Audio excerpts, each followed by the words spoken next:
Assalamualaikum warahmatullahi wabarakatuh. Kami dari Ilmu Komunikasi Universitas Pajajaran, kelas A kelompok 6. Kami akan mempresentasikan tugas kami untuk kelas pengantar ilmu komunikasi. Dan kelompok kami akan menjelaskan model-model komunikasi, yaitu model komunikasi Berlo.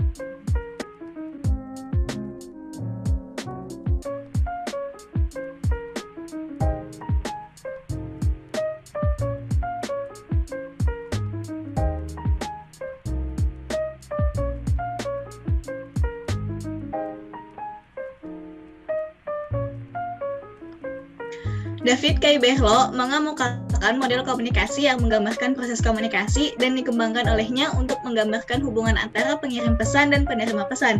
Melalui model komunikasinya, Berlo menggambarkan faktor-faktor yang mempengaruhi setiap elemen yang dimiliki individu dalam proses komunikasi guna membuat komunikasi menjadi lebih efisien. Model ini dikenal dengan model SMCR, kepanjangan dari source atau sumber, message atau pesan, channel atau saluran, dan receiver atau penerima.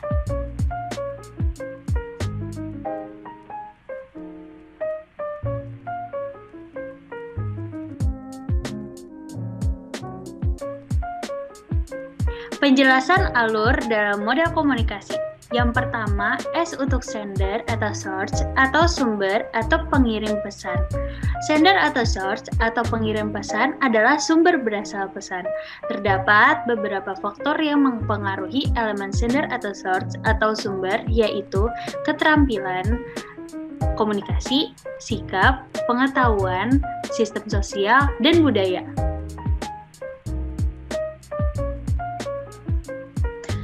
M. Message atau pesan.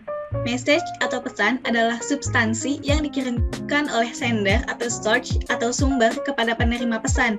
Pesan yang dikirimkan oleh sender atau source atau sumber dapat berbentuk suara, teks, video, ataupun media lainnya. Dalam elemen pesan, terdapat beberapa faktor yang mempengaruhi pesan, yaitu isi, elemen, perlakuan, struktur, dan kode.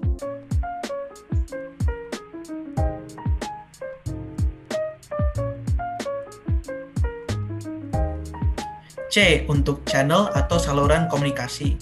Dalam melakukan komunikasi, sender, source, atau sumber harus memilih sebuah saluran komunikasi untuk membawa atau mengirimkan pesan yang dimiliki.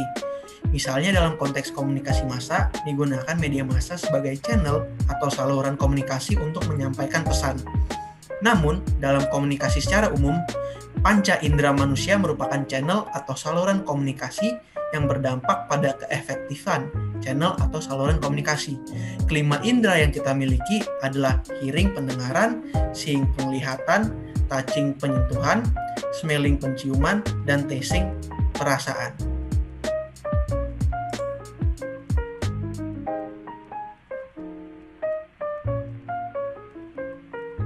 R untuk receiver atau penerima pesan. Receiver atau penerima pesan merujuk pada individu yang menerima pesan dikirimkan oleh pengirim pesan. Sebagaimana sender atau source atau sumber atau pengirim pesan, maka receiver atau penerima pesan juga memiliki berbagai elemen yang dipengaruhi oleh beberapa faktor.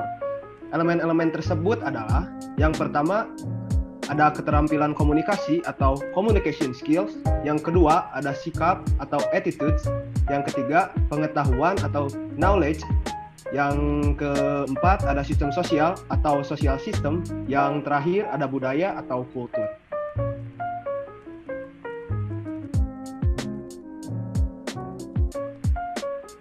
Yang selanjutnya ada asumsi dasar model Berlo. Berlo menggambarkan kebutuhan penyandi atau encoder dan penyandi balik atau decoder. Dalam proses komunikasi, di mana encoder bertanggung jawab mengekspresikan maksud sumber dalam bentuk pesan.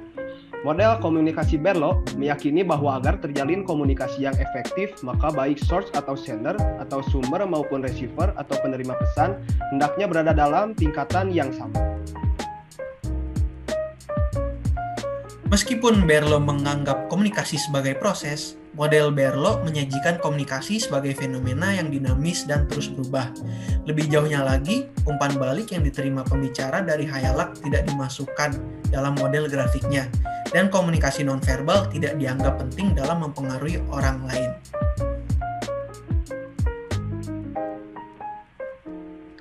Contoh fenomena atau ilustri, seperti perihalnya ketika seorang menteri sekretaris negara dapat berfungsi sebagai penyandi dalam sebuah konferensi pers internasional.